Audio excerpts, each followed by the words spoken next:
There's been this hate festering inside of me, Toga. I can't bear to keep it anymore. Would you like to have it too? Please say yes. I can't take it anymore. What was that? As Tomura says, as she wakes up from the bed that she and Deku share. Both that take up the dorms at the place. Because of her house being destroyed, she took up dorms at the place. At UA, actually. Deku says, What? She says, What was that? He says, nothing. I don't think it was anything. He gets up from the bed. As he realizes that he is naked, he puts on something real quick as Toga laughs.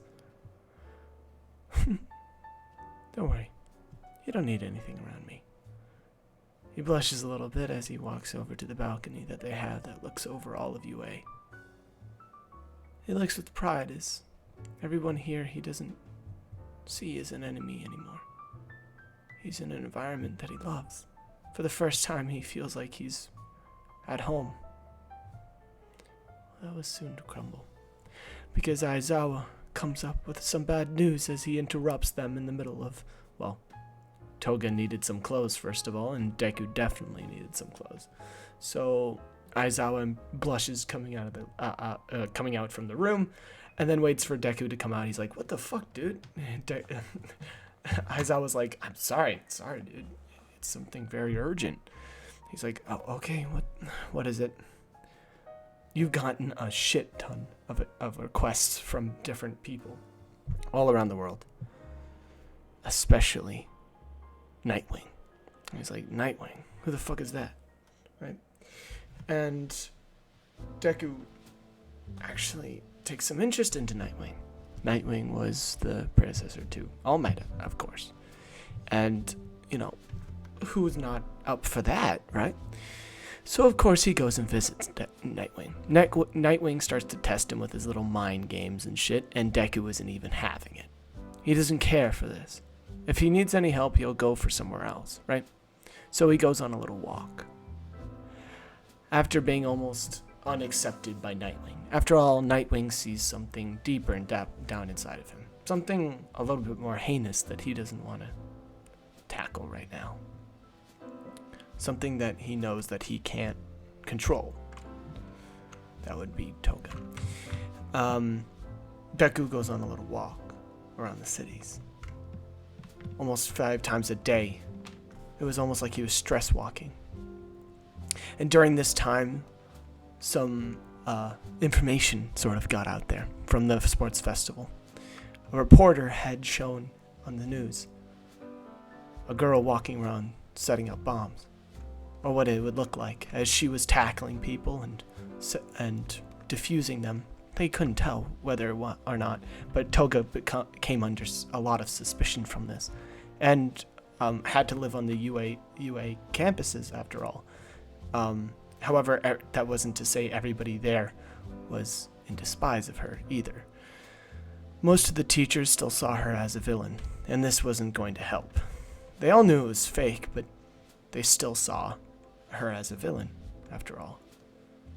They didn't see her improve. The only thing that she's improved as being a whore with Deku, which is what Midnight sort of commented. Others whisper among themselves about Toga not getting any better, and how she still is a villain at heart. Deku frowns only, which actually worries Toga of only one frown. No other reaction. She touches his arm trying to feel what emotions he feels, but nothing. She doesn't feel anything from him. This worries her even more. He says, "Don't worry. Let's just take a walk." So they take a walk, longer than she expected. Longer than anybody expected. What else did they say? Toga says, What? What else have they said? I need to know so so I can take them out individually. You're funny, but no, seriously, don't. He's like, what did they say, though? I really need to know. She says, well, not exactly the greatest things. You know I have good hearing, however. Their whispers do nothing. Just tell me, Toga. Why don't you just kiss me and find out? So Deku takes her up against the wall and kisses her as hard as he can, maliciously trying to find every single scattered memory of the past few days, of how all of the classmates don't trust her anymore. Nobody in UA thinks that she's a hero anymore. Everybody villainizes her in their minds. Toga tries to see his reaction, but he lets nothing through. After all, he's supposed to be a hero, isn't he? He continues walking, as he has no one accepts him as their proprietor. He showed too much villainy in his acts, after all. Suddenly an explosion can be heard. Nomus were trashing the whole city. Deku rushes off to it, as he also sees Ida, as he feels Ida nearby. After all, Ida was exuding some sort of villainous behaviors before, some murderer's intent in his eye that he is well acclimated to. Toga hops on, asks him if she can go too. He says no way. You can go and take care of the Nomus, I'll take care of Ida. I think Stain might be there too. She almost shudders at that name. After all, she remembers the last time she's met Stain and being very aroused. Because you know Toga. And Toga is like, you might have competition, Deku. At least in the bedchamber, that's for sure. Why did you start saying bedchamber? I've been picking up a little bit of books. I'd like to think so. I guess I should do some reading too then. Anyways, I'll drop you off here. Take care of some of the Nomus, don't go any further. Please, stay safe. If you die, I die. She's like, of course, and gives him a little peck on the cheek before she leaves off to take care of the Nomus. And stays far away from All for One. Deku goes off to Ida, finding him in the dark alleyway, already having a hole inside of him from Stain. Stain is about to take Ida's life, however, Deku walks down the alleyway. He takes off his normal clothes and takes out his sort of leather jacket that he usually used that was all torn up from the battle before. It was basically just showing his mask by this point. His mask showed his whole face. It was no mask anymore. So, the hero himself has came down. Or should I say anti-villain. Why do you call me an anti-villain, villain? 'Cause I'm an anti-hero who knows anti-villains. And you, sir, you kill everyone that you see. I've never seen so much bloodlust and, since my master. Kid, you got potential. And what would it be to you, villain? Kid. Would you even care if I killed the Ida? Your little friend here? At least I remember that as his name. No. Would it be wrong if I said no? Wow, kid, you really are heartless. They're discussing this as Deku gets closer and closer until Stain throws a kunai at him, and this just pierces straight off of Deku's head and sticks into it like a little pin. But that's about it. It sticks straight into his head. He doesn't even react to it. He says, were you ever included in a girl named Toga? As he rips it out of his head, he throws it as hard as he can. As Stain dodges this, as he backflips back, Deku charges straight under him and kicks into his stomach, which almost knocks out the air. However, Stain is a professional martial artist and did talk and breathed out while doing it. So he was sent back with no repercussions. Deku says, maybe, and why would that be? Have you ever caused her any harm? As he as he starts to get a villainous look in his eye. Ida reaches up his hand so that he can climb up, but, well, Deku doesn't reach down a hand. After all, Ida was sort of included in those people that, in Toga's classroom. Right now, Deku is sort of hating the whole world, and he's going to take it out a little bit on Stain. Stain's like, "You're cocky for a little kid," as he immediately launches at him with the sword.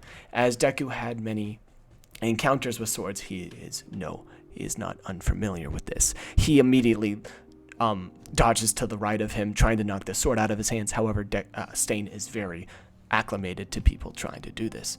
He immediately knees Deku in the stomach and then kicks him in the face away from him as he throws 3 kunai straight at his chest.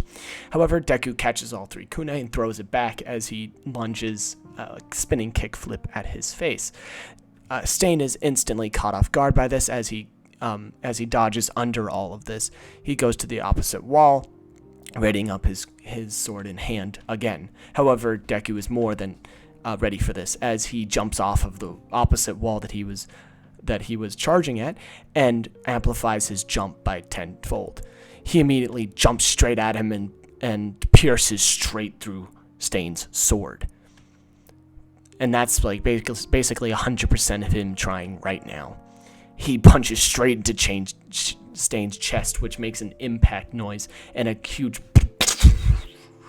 shockwave from one punch, and Stain was instantly onto his feet, groveling. He could barely even breathe. His chest, it was pulsating. It's like a gigantic bruise. All of his blood was swelling right into his chest, and he could barely breathe. His whole body was sort of scarred from the feeling of it. It was like an atomic explosion inside of his chest. Impossible. How could this kid? What is this kid? He's heartless. As he falls to his knees and grovels for his life, he can't feel anything anymore. It's all in his heart. Deku walks away, ignoring Ida on the ground, and jumps off into the sky, checking for Toga, who is successfully taking out multiple Nomus and then disguising as one so that she can go undercover and actually stab straight into the heart of one of the biggest, a huge villain. I think Dabi. That's right. So basically, no, not Dabi. What the fuck am I talking about? Not Dabi. Shit, I don't know who she should stab. She should just stab one of the higher ranked Nomus and then take some of his blood too. She instantly starts stabbing as hard as she can, faster and faster and faster, until she reaches almost like a light speed sort of situation where she keeps on stabbing and she just starts laughing as fast as she can. And by the end, the blood eviscerated body of the Nomu is nothing more. She's gotten that powerful since the last time. He's sufficiently impressed after he was watching from far beyond. And as the fires start to die, Endeavor got on the scene, All Might got on the scene, and, the whole thing started to die down. Deku and her went home. And Deku was quite concerned because, well, the heroes weren't doing their job as well as they usually do. And that summer soon come to, where they would just sleep over and go to the sleepaway camp, basically, for all of the heroes. It would come to that, and they would be soon on the bus and come to the whole entire tour thing, with the 3 pussycats. And they had to make their way to the campsite. And of course, Deku holds out his hand and says, "Madame, would you like a little ferry over this tiny little obstacle?" And she's like, "Why, of course I would. We can take others, though." He's like, "Nah. They need some training anyways. Catch up with us, losers." As she hooks her arms around him, he jumps off at the speed of light. The Pussycats start talking about Toga, of course. However, start talking about Toga and how they're going to deal with, having a villain on campus. Deku hears this, however, because of his, super insight and everything. And he doesn't like it exactly. He makes it to the camp in, 2 minutes of jumping across the whole forest. Of course, Toga got stuff in her hair. Immediately, Deku, brushes it off as fast as he can. He's like, I'm so sorry. She's like, it's fine. It was a wonderful jump. You think we can go even higher? And Deku starts trying to see how far he can jump. He goes from 100 feet to 1,000 feet to, even farther until he's up into the sky and almost loses his gravity. However, Uraraka, tapped him before this, as he did show. Uraraka knows that he has the best course of action of where to go. Uraraka follows him through the forest and gets there soon before they start jumping up to that sort of height. Uraraka tells them that they might get to a point where they can even go to, non-gravity sort of stuff. And then you'll be fucked.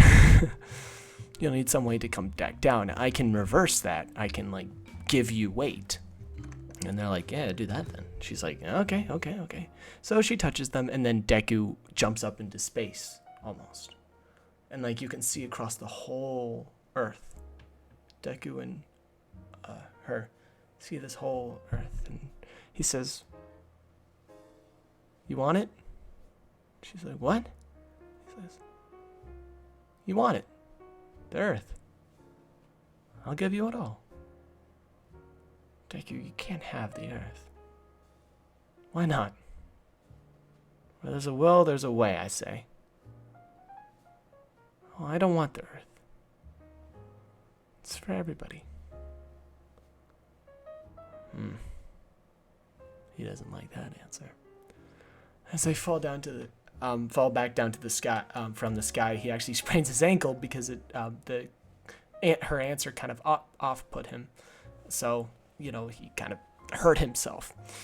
And then suddenly everybody gets there around that time. And they're like, oh, a little baby sprained his ankle. He's like, you don't even know what I was just doing. I was jumping up into... Uraraka's like, shh.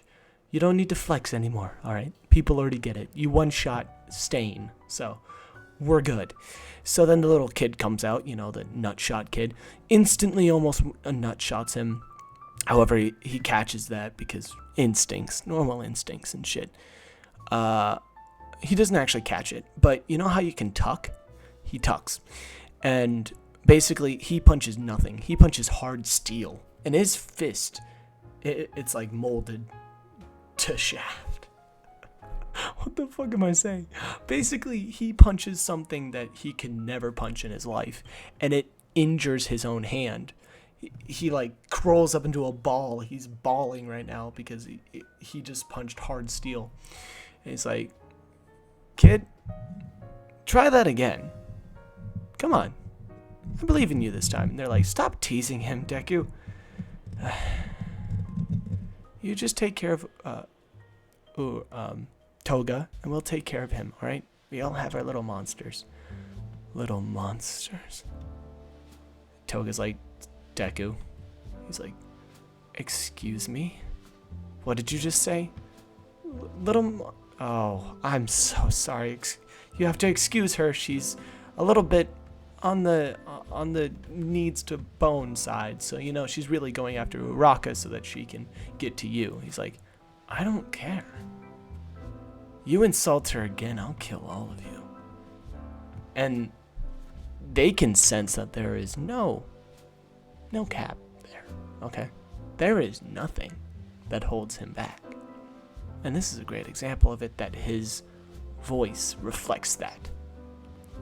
There is nothing in his voice that represents any regret in saying that.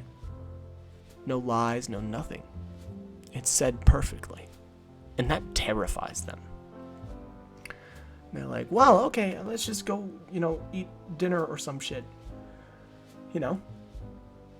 So everybody goes and eats dinner. Deku feels kind of awkward at the dinner. He's like, I shouldn't have said anything. She's like, yeah, maybe. Listen, I love you defending my honor, but, sometimes you go way too far. He's like, they called you a little monster. Playfully. He's like, it wasn't play. Uraraka, sometimes, I mean, Toga, she's like, you're back to that again. Huh? Back to your old ways. He's like, what? I thought we settled this. I don't even like her. Uraraka's like, oh, you don't even like me? He's like, no. Oh my. Toga, I'm sorry. All right. Uraraka, she just, her name's easy to say. All right. And mine isn't? Yeah. Wow. Okay. Well, I guess you're right then. As always, Deku. He's like, oh, god damn it. And she's like, trouble in paradise? He's like, shut up, Uraraka. Don't get into this. She's like, oh, sorry. And Deku sets off into the forest, you know, off in different directions from Toga. And he goes up to freaking, you know, the kid who's, you know, sitting there eating his fucking dinner or some shit. I don't know. I don't care about this kid. I just care about conveniencing the plot. So basically, this kid's crying and shit. He's like, the fuck? Okay. Like, kid, if you're gonna cry, like, you gotta tell him why. You gotta tell me fucking why, because I'm not gonna sit here for this whole day waiting for you to tell me. He's like, well, you ever had somebody so special to you die and then leave you for nothing? Like, no reason? He's like, well, my father was a cop. He died on the line of duty in front of me. For a man that was soon to beat the shit out of me. So yeah, I would say that would happen. He's like, no way, my mother and father, they were heroes. And you know, they start to connect on that front. Dead fair parents, that's fun. That's always a nice discussion. And then, good old Mr. Muscular Man comes down to town, smashing through the, you know, gigantic rock ceiling right next to them. Deku doesn't even react. Like, that doesn't even matter right now because, you know, he can face any villain on any single days. He doesn't care how powerful he is. He's just like, he's wanting to continue this discussion while, you know, the little kid's like, there's a super villain behind us. He's like, yeah, whatever. It doesn't even matter. As, you know, the super villain comes straight up to him, Mr. Muscular, and picks him up, and he's like, strange, kid. He's like, you pick me up by my hair again, and you're dead. As he immediately turns around, punching Muscular in his stomach, sending him far back. Muscular tries to repair all of that broken tissue from his stomach instantly. He's like, holy shit, what was that? Was that death? You're the kid that knocked out Stain in one shot, weren't you? Oh, I'm going 100% right out of the beginning then. As he immediately grows all of his arms, like to 100% that he was fighting against Deku at before. Immediately, right out of the gates. Deku actually finds himself underprepared for this fight. After all, Muscular was almost much stronger than Deku in the original, even though he was going 1,000 times over his percentage. I think 1,000,000 at one point, actually. And this harms Deku. A punch from him to the gut instantly sends Deku flying into the air, even farther than he had jumped, and that scares him. He feels scared. Again. Never again. Thank you so much for watching. I hope that you loved this video like I did, and I will be seeing you guys in the next video. I hope that I'll see you sometime, someday. Goodbye.